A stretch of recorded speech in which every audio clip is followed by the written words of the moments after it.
Hello everybody, welcome back to my channel. ಎಲ್ಲರೂ SSLC ರಿಸಲ್ಟ್ಸಿಗೆ ಕಾಯಾಕತ್ತೀರಿ. ಇವತ್ತು ಬರ್ತೈತಿ, ನಾಳೆ ಬರ್ತೈತಿ ಅಂತ ಹೇಳಿ ಸುಮ್ಮನೆ ತಲೆ ಕೆಡ್ಸ್ಕೊಬೇಡ್ರಿ. ಅದನ್ನೆಲ್ಲ ಫೇಕ್ ನ್ಯೂಸ್ ಸ್ಪ್ರೆಡ್ ಮಾಡತ್ತಾರ. ಈಗಾದರೂ evaluation ಮುಗ್ದೈತಿ.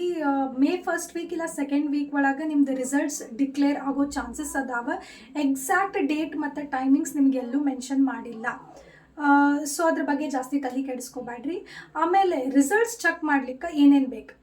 Firstly you should have your admit card ಒಳಗೆ seat number or roll number ಇರಬೇಕು. ಆಮೇಲೆ ನಿಮ್ದು ಡೇಟ್ ಆಫ್ ಬರ್ತ್ ಇರಬೇಕು. ಆಮೇಲೆ ನಿಮ್ಮದು ಸ್ಕೂಲ್ ಕೋಡ್ ಇರಬೇಕು. ಸೊ ಇವಿಷ್ಟು ಡೀಟೇಲ್ಸ್ ನೆನಪಿಟ್ಕೋರಿ. ಆಮೇಲೆ ವೆಬ್ಸೈಟ್ ಲಿಂಕನ್ನು ಒಂದ್ಸಲ ನಿಮ್ದು ರಿಸಲ್ಟ್ ಡಿಕ್ಲೇರ್ ಮಾಡಿದ್ರಂದ್ರೆ ನಾನು ಡಿಸ್ಕ್ರಿಪ್ಷನ್ ಬಾಕ್ಸ್ ಒಳಗೆ ಹಾಕ್ತೀನಿ.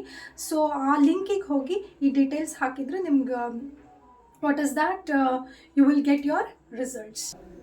ಅದಕ್ಕೆ ನೀವೇನು ಮಾಡಬೇಕಂದ್ರೆ, if you have not subscribe my channel, ಹೋಗ್ರಿ ಯೂಟ್ಯೂಬ್ ಒಳಗೆ ನಂದು ಚಾನಲ್ನ ಸಬ್ಸ್ಕ್ರೈಬ್ ಮಾಡಿರಿ. ಯಾಕಂದರೆ ನಾನು ಡಿಸ್ಕ್ರಿಪ್ಷನ್ ಬಾಕ್ಸ್ ಒಳಗೆ ನಿಮಗೆ ಕ್ಲಿಯರ್ ಆಗಿ ಕೊಡ್ತೇನೆ ಈ ಲಿಂಕನ್ನು.